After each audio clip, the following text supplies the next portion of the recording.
अस्सलामुअलैकुम। अऊज़ु बिल्लाहि मिनश्शैतानिर्रजीम। बिस्मिल्लाहिर्रहमानिर्रहीम। व अक़ीमुस्सलात व आतुज़्ज़कात। इन जो माना इहा आहे त नमाज अदा करो, ज़कात अदा करो। बहरहाल इहा सभिनी खे ख़बर हूंदी इन जी माना जी, पर रही ॻाल्हि इहा जो पंहिंजो टॉपिक इहो आहे जो ॻोठ जे अंदरि जेके मस्जिदूं आहिनि उन्हनि जूं सभिनीनि जूं ज़िम्मेवारियूं कंहिंजी न कंहिंजी खईंल आहे।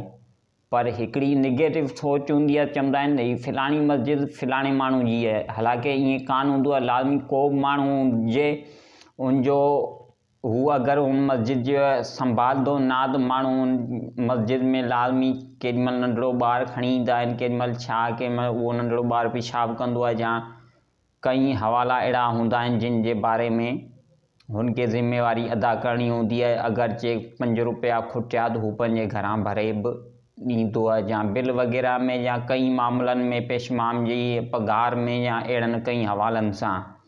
इन ई हवाले सां टॉपिक ते अॼु पाण ॻाल्हाईंदासीं। हिकिड़ी कलर में मस्जिद आहे जंहिं मस्जिद जे साम्हूं भाउ अब्दुल मालिक जो प्लाट बि आहे ऐं शाहिद स्टोर वारे जो प्लाट बि आहे।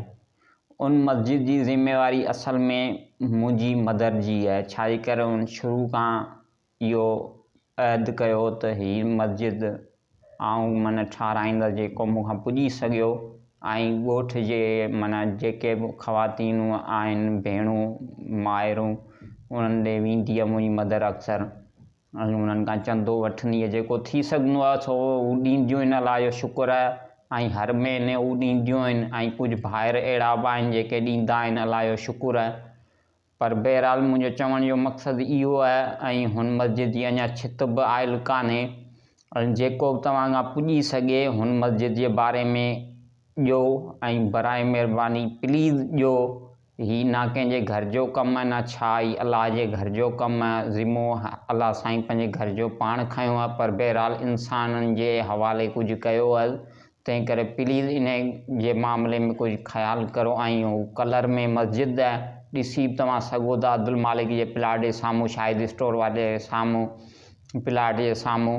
बहरहाल जज़ाकल्लाह। सब्सक्राइब करो। अब्दुल टॉपिक है। अल्लाह हाफ़िज़।